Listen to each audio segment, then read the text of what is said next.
एक गांव में एक बहुत पुरानी गुफा थी। उसमें एक औरत रहती थी जिसका नाम विमला था। वो हर रोज गांव आती। अरे ओ चूड़ी वाली, मुझे 2 दर्जन ये लाल चूड़ियां तो दे दे। फिर विमला मीना को लाल रंग की चूड़ियां दे देती है और वहाँ से चली जाती है। फिर घर जाकर मीना उन चूड़ियों को पहन लेती है। उन चूड़ियों को पहनते ही उसकी आंखें लाल हो जाती हैं। तभी वहाँ मीना का पति कल्लू आ जाता है।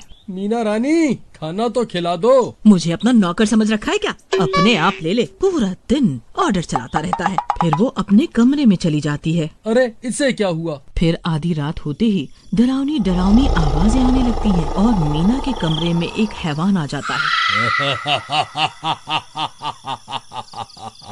मीना, आओ मीना।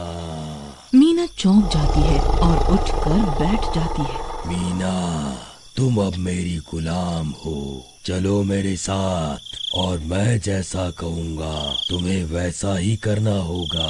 मीना का रूप बदलने लगता है। जी, मैं आपके गुलाम हूँ।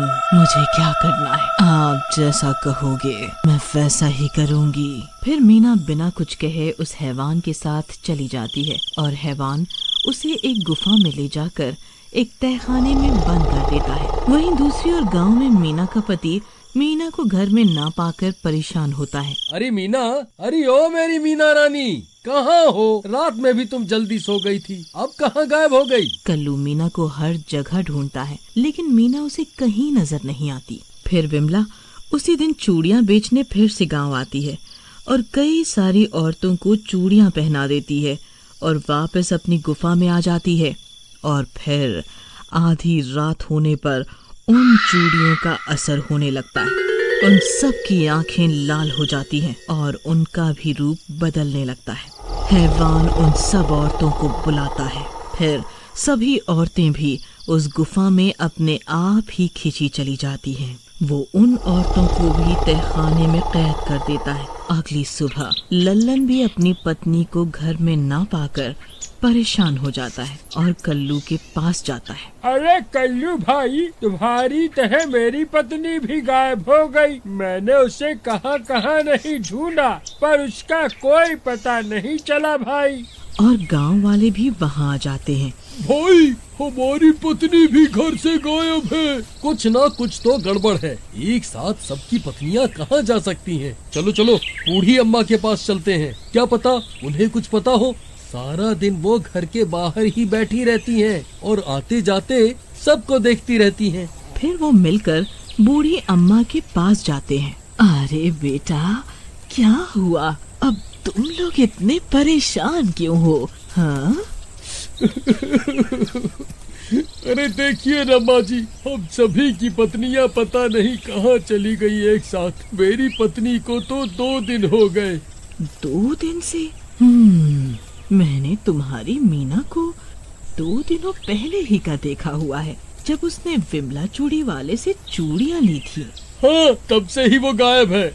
मुझे लगता है कि वो विमला ही इन सब के पीछे है। कहीं उसी ने तो तुम्हारी पत्नियों को गायब नहीं किया। अब उससे कोई भी चूड़ियां मत लेना। हाँ। तभी विमला वहाँ पहुँच जाती है। अरे क्या हुआ? आप सब यहाँ जमा क्यों हैं? नहीं नहीं, कुछ नहीं।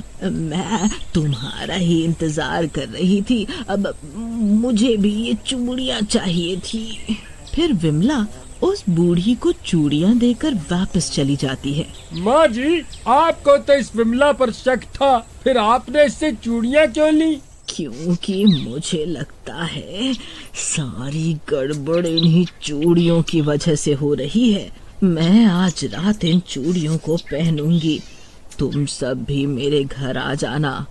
आज रात में सब दूध का दूध और पानी का पानी हो जाएगा। फिर रात होते ही सब गांव वाले बुढ़िया के घर पे जमा हो जाते हैं। फिर आधी रात होते ही बूढ़ी अम्मा पर भी उन चूड़ियों का असर होने लगता है। उसकी आंखें लाल हो जाती हैं और उसका भी रूप बदलने लगता है।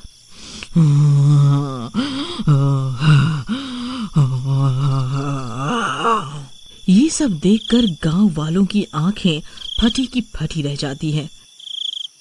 सब तुम दबाकर भागने लगते हैं। अरे मर गए रे, ये बुढ़िया तो भूत बन गई, भागो रे भागो। फिर सब बुढ़िया के घर से निकलते हैं और कल्लू बाहर से दरवाजा बंद कर देता है। बुढ़िया दरवाजा पीटने लगती है। अरे डरपोक गांव वालों, कहाँ भाग रहे हो? मुझे जाना है, मेरा मालिक बुला रहा है। मुझे यहाँ बंद क्यों कर दिया? खोलो दरवाजा, खोलो। अरे भाइयों, इस बूढ़ी अम्मा की बात तो सच निकली। इन ससुरी चूड़ियों में ही गड़बड़ थी। हाँ भाई, लेकिन भाई हमारी पत्नियां हैं कहाँ? ये कैसे पता लगेगा? उसके लिए हमें इस बुढ़िया को आजाद करना होगा और इसका पीछा करना होगा। अबे पागल हो गए हो क्या? इसको आजाद करके इसके हाथों मरना चाहता है क्या? मैं तो मरना नहीं चाहता, मरने दो मेरी पत्नी को ही, वैसे भी बहुत दुखी करती थी। ऐसा मत बोलो भाई, कल तो तुम भाभी के लिए बहुत रो रहे थे, अब क्या हुआ? बस अब डर गए। ठीक है भाई, मगर ये हमें पीछा करने लायक छोड़ेगी तब तो हम इसका पीछा करेंगे ना। तुम सब छुप जाओ, मैं जाकर दरवाजा खोलूंगा और जल्दी से इस पेड़ के पीछे जाकर छिप जाऊंगा, कुछ नहीं होगा।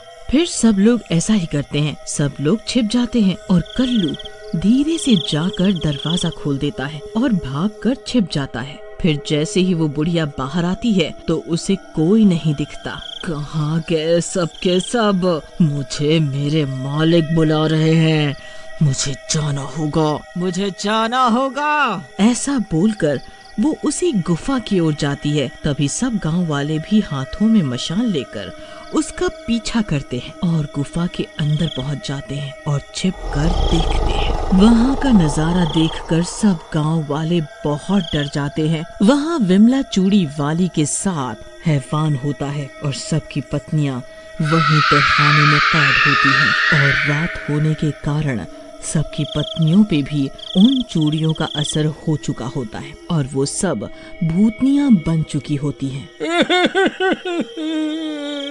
अरे मर गए रे, अरे भगवान, तुम भूतनी कैसे बन गई? अरे मर गया रे, मेरी बीवी तो भूतनी बन गई। लल्लन के शोर करने से विमला सबको देख लेती है। अरे तुम सब यहाँ कैसे आ गए?